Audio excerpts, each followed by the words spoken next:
Alright, let's see what's on the old YouTube today.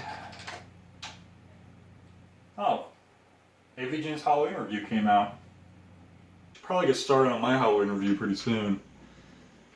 How many days do I have left to do that again?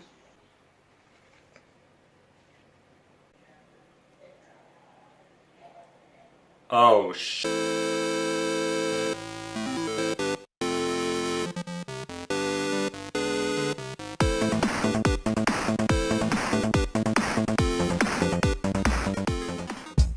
Hey, well what do you know, it's Halloween again. And as usual, I have my obligatory J Reviews Halloween review for you guys. Now after what happened last time, I thought that I'd do something a little more simple this year. Today, we're actually going to check out a continuation of one of the coolest recent games that I've played, and possibly my favorite game of last year. I'm going to be reviewing the DLC for Little Nightmares, and more specifically, the Secrets of the Maw expansion. The Secrets of the Maw is a DLC expansion that was released incrementally after the main game, in 3 separate parts: the Depths, the Hideaway, and the Residence. Each of these parts promises to shed some light on the mysteries and characters from Little Nightmares. Speaking of the main game, I recommend checking out my review of it before watching this, or even better, playing through the game yourself. I'll try to avoid spoiling everything, but I will have to discuss at least some minor ones during the review. The Depths throws you right in, with our new main character swimming around aimlessly in dark waters. You don't get to swim very long though, as you're very suddenly dragged underwater by some unseen presence, and awake to find that you're having a nightmare. This parallels Six's own dream at the beginning of the main game, and it's pretty cool that this one has some interaction to it. Pretty soon you should recognize where you are. It's the nursery where Six first encounters the janitor. In fact, it's just 1 floor above that, and the kidnapper himself even makes a cameo appearance where he captures a girl. Good thing we're not down there. Shortly after this, the runaway kid, that's him by the way, drops into what looks like a manhole and makes his way to the depths of the Maw, in the main area of this segment of the DLC. It was initially suggested that Six's starting point in the main game was the lowest part of the Maw, but here we actually managed to go even deeper. A scary thought for sure. Soon you come across a flashlight that was actually left behind by another not so lucky kid. This is your replacement for Six's lighter, and it actually gives you much more light control than the former. Not only will this be helpful later, but it also gives you more chances to appreciate the game's wonderful lighting effects. As you might expect, the Depths introduces new water mechanics, including draining it, filling it, and swimming. While everything works right for the most part, I do have to admit that I did come across some parts of the swimming portions that felt a bit off. The biggest thing for me was probably pushing objects. Sometimes the hit detection even does some wonky stuff here. Possibly the weirdest being when I was trying to push this chair and suddenly my character started swimming in circles by himself. I tried unplugging my controller and seeing if it was something on my end, but it wasn't. The game just decided to put the poor kid in an infinite swim loop for some reason. If that wasn't enough, this same chair would later get stuck in the floor after I drained the water, making me unable to push it and forcing me to load the last checkpoint so I could progress. Something is up with that chair, man. But what about the puzzles and atmosphere of this area? I will admit that most of the puzzles here didn't stand out, but they were fine enough. Thankfully, this segment does deliver on the atmospheric horror as well as you'd hope. The murky, sewage-esque depths feel just as spooky as any other part of the game, in its own special way too, and the camera angles still retain this cinematic flair to it. At first I was a bit disappointed that the only enemies I seemed to run into were the leeches from the early parts of the main game, but things really start getting good once you start encountering the Granny. This mysterious creature dwells in these waters, and if you're not on land, then you're not safe. She's a much faster swimmer than you are and will drag you down to your watery doom in no time. In fact, I think it's the first time that a big enemy is just this much quicker than you in general.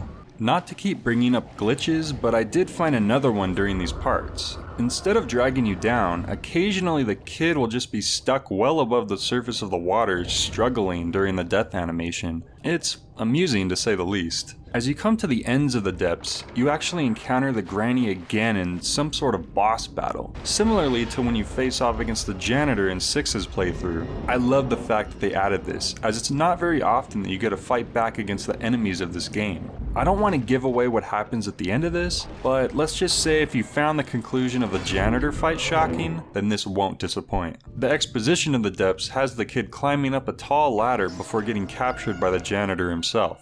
Okay, I promise I'm not doing this on purpose, but look at this. When I first reached the top, I noticed the janitor immediately and tried to jump away, and, well, my character actually slipped out of his hands before the screen went to black. And then a Steam achievement retconned the scene by telling me that I was indeed grabbed.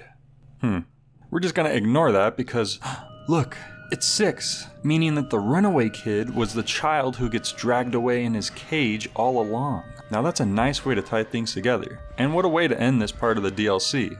Next we have the Hideaway, which begins with the reveal of what happened to the kid after the janitor dragged him away. Oh man, I guess he's dead. Nah, he's alive. He's just... Okay, maybe now he's dead. The kid drops down to what appears to be a garbage heap of sorts, and we see the return of probably the game's most beloved characters, the gnomes. While the first part of this expansion was missing these creatures entirely, the second has a greater abundance than even 6 ran into in her adventure.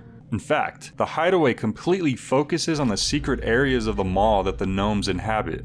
The centerpiece of this level is a huge fiery furnace that any gnome in the vicinity seems compelled to throw coal into. This is basically your temporary hub world, with your goal being to search through different areas for gnomes to befriend and bring back to this room so they can add more coal to the fire. This isn't as easy as it sounds, however, as you constantly find yourself tiptoeing around the janitor in pursuit of more helpful gnomes. The most terrifying part is probably this dark room where you're just as blind as the helper himself. The last DLC didn't particularly impress me with its puzzles, but this one brings in some new innovations that I really loved. What might that be? Well, it's the gnomes. Yeah, you actually get to use the gnomes to solve puzzles in this. How cool is that? Whether it's throwing them so they can reach a door handle or directing them to push a minecart, I absolutely love how they're utilized here. It's quite a step up from just being simple collectibles in the main game, which speaking of, takes the form of these note bottles in the DLC.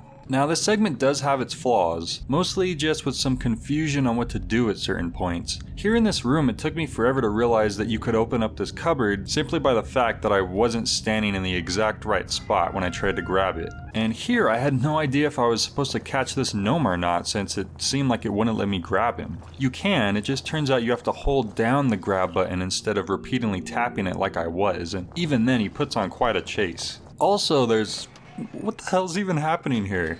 Okay, I'm gonna give that a pass because it's actually pretty funny. By the end of this chapter, the kid ends up on an ascending elevator where a familiar face soon makes an appearance. This of course leads into the final part of this expansion, the residence. As you might have guessed by the title, the final chapter takes place in the quarters of the masked lady. Although here it's revealed that her area is surprisingly much larger than initially seen before.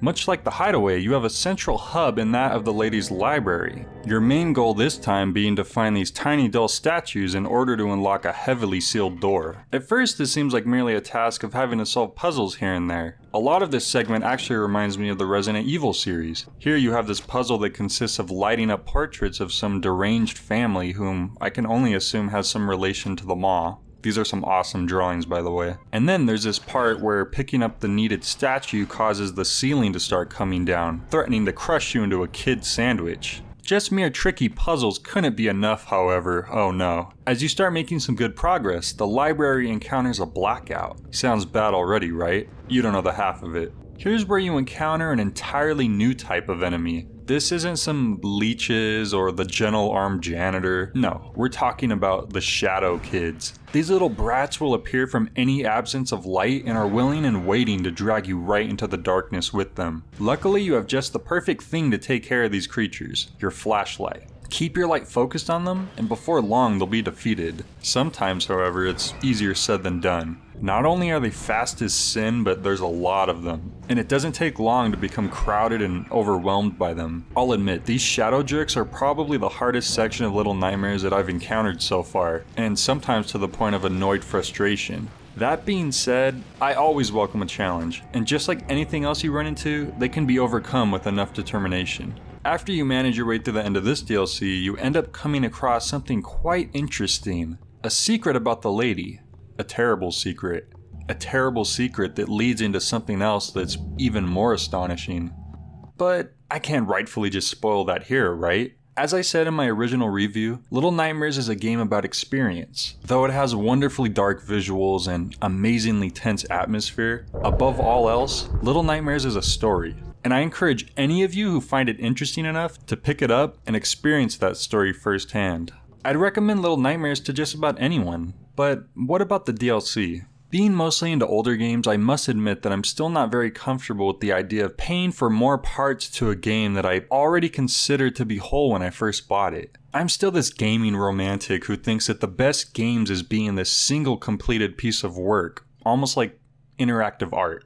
Lots of DLC nowadays honestly comes off as just a cheap way to make a quick buck instead of a sincere addition to a game, or in some cases even a straight up scam, such as first day DLC or, in the worst cases, game content that comes on the disc but it's locked out by a paywall. So where does that place the Secrets of the Maw? It has its flaws for sure, most of it feeling like they had a little less time to polish everything up compared to the main campaign. There are also many questions that I hoped were going to be answered in this expansion that weren't even touched on at all. That being said, the positives far outweigh the negative, in that everything that made Little Nightmares awesome is still here in these 3 segments. The visuals are still incredible as usual, and each chapter reveals just a bit more about the game's world that just makes you hungry for more. In terms of value, the whole expansion could be purchased for $10, and altogether it took me about just as long to complete as the main game, which was about 3 hours total. Is this DLC expansion worth it?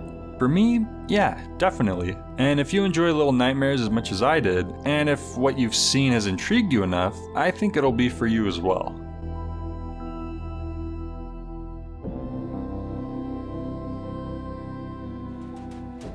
Well, that was the Halloween J reviews for the year. Now, I know it wasn't as elaborate as last time, but hey, you know, it was something. I think it was alright. And hey, I'm just happy that I don't gotta play another Splatterhouse game ever again since I beat them all. There aren't any more of those, right?